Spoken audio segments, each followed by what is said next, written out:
Today's video is all about inlay banding. This video will show you how to make various types of inlay banding.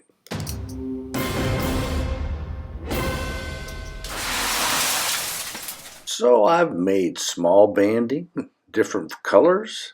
I've made stripes, different colors, whether it's for a large project or whether you want to make a brick or a block for a different pattern, such as this elaborate length of banding.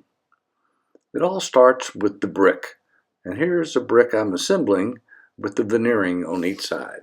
But let's go back and start at getting your veneer straight before you put it on your block or brick. So I wet mine down on both sides, and be able to compress it, I put paper towels in between it, and then I'll take it and put it in clamps to make sure that I can get my veneer flat before I glue it on. So now I cut a piece that'll fit on the edge of this, and I glue it down, and I'll clamp it nicely to be able to get it to stick nice and smooth. So this is what it looks like after it comes out of the press. Dry glued a little bit over, which is perfect for trimming up.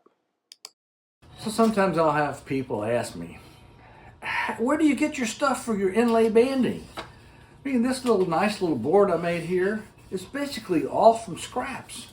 You collect little pieces like this from other projects you made, little soft little shavings. Heck, let me show you what I just dug out of my scrap pile. All of this here is items that I have in my scrap pile, some nice oak thin, real tiny shavings. Here's some palm, got some walnut, more walnut. These are nice and thin, you can see that. Some mulberry, we can mill this down, we can cut it. This is all stuffed here, little Paduke, walnut. That's the beginning of a nice inlay banding project.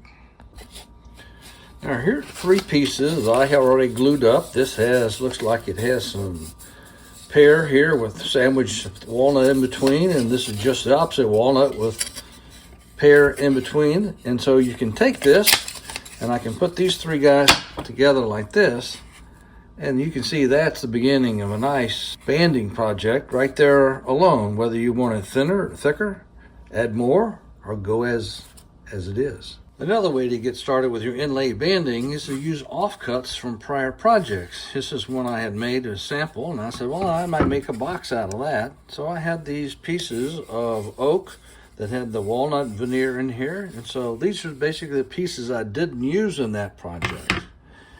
And here's some pieces that have been offcut from other projects, and you could take this and resaw this multiple times down that edge and create this whole banding of this light and dark with the band in between, whether it's that or whether it's a finer stripes in here.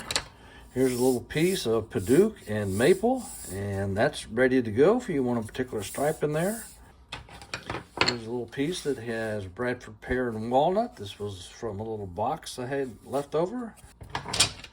Here's a few other pieces. So when you make something like that, keep the offcuts, create a piece for banding to use for a decorative feature on your next project. I'm going to cut a piece of Paduke the same width as this. So I'm using this as my guide. That's the same width there. So I'll take this guy out. Now I'm going to cut the full length of this.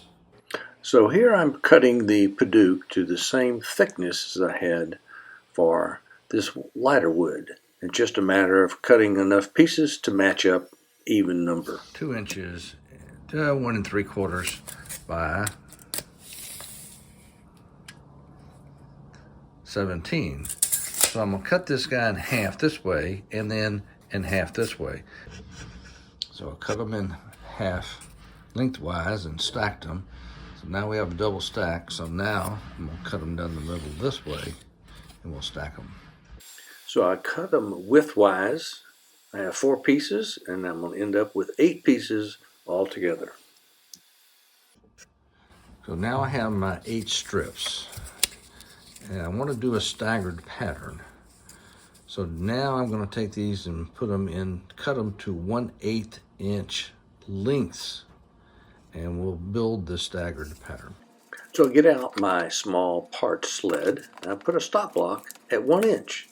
That way I can consistently cut all the pieces at the exact same length, so my staggered pattern would work nicely together. I have this piece of melamine, and I'm just going to put a very light touch of paste wax on here just to prevent it from sticking, since we have such fine pieces. Any little bits of glue may not stick to our thing, but we're just going to ensure that it doesn't. That's all you need.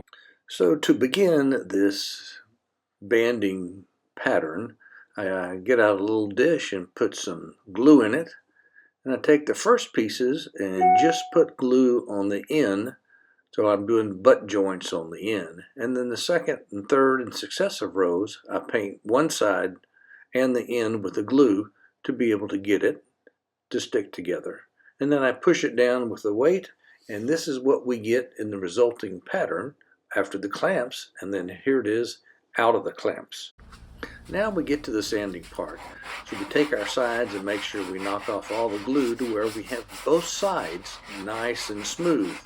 Only one face needs to be smooth because the opposite will be waste. So here are the pieces straight off of the bandsaw.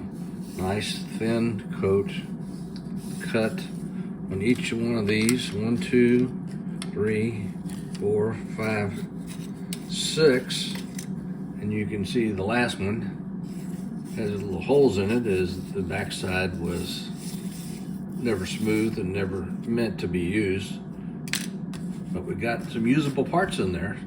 So here's the banding strip up against my bandsaw jig. It has a nice thin cut. You can see how it turns out nice and consistent throughout each of the pieces that we cut. Now I'm going to build a box that I'm going to apply the inlay banding on. In this case, this is actually a Beads of Courage box, my favorite. So I'm going to take the brick that I have created of the multicolored wood and put it on my small sled and cut strips off. So the first part was a trim job, so you can see the wonderful different variations of wood that I have in here, the lovely end grain that we have that will be on our banding throughout the box. So now we're ready to cut our inlay strips on our small part sled. But first, we want to make sure that we dust off our sled. The no sawdust makes this line crooked, that we have crooked pieces. So we're just going to slice it nice and thin. We kind of know the thickness of the banding that we want. So there's 1, there's 2 strips, and we continue on and move it over and cut 3. And so you can choose to cut these at whatever width you desire depending on the inlay. A lot depends on the depth of your router that you use to cut your slots or inlay grooves. In this case, I actually use my table saw. And you can see I have my blade raised up just about a 1/4 inch or something, and there's the finished groove. And so this is a piece where I've already inlaid it and glued it, and I'm flush cutting. So while the next step is to take the hand plane and to plane all these down flush with the tabletop. This is side grain, and I want to be careful on that, so I'm going to flush cut the corners. You can flush cut with the saw to be able to get your banding flush to the surface. You can use a hand plane to do that. Depends on the size of the project and what works best for you. Hand planes produce a nice smooth cut. You could even use a card scraper, as a card scraper is just nothing more than a lighter hand plane. After you get your banding down to the smooth surface, you always want to finish up with sanding.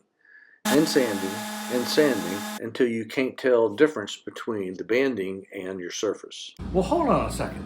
I've added a new feature to my show notes. I've added a tip jar. It's an electronic tip jar. You have found value in the videos I've provided that save you time or save you money and want to give me a one-time tip through PayPal. Just follow the link below in the show notes, and it's not a Patreon where you do it on a regular basis. It's a one-time event, and you can make it quick and easy. Click the link if you want to give me a tip, buy me a cup of coffee, or better yet, buy me a beer. Bonus coverage. If you don't want to make any inlay banding, you can just do a single kerf width of inlay stripes of wood. So here's a sample of 4 pieces, just a saw blade kerf. Here's a couple pieces on the bottom of a board. And this is an easy way to be able to add decorative feature without actually making a banding or using a banding, because you're just using one strip of wood. So to be able to cut this kerf width of stripe board, I use my thin kerf jig. It can just cut just the exact width over and over, and it makes for an easy routine to be able to use that. Here's the example of the inlay strips that I used in addition to the banding on this one box. So it makes for a nice complete decorative look with the stripes and the banding combined together in this box. Hey, I hope you liked our inlay banding video. We have another one coming out shortly on inlay beading. It'll be a little bit different, but just as informative. So if you like this one, give me a thumbs up. Want to see more of them, please subscribe down below. And as usual, come back and see me real soon.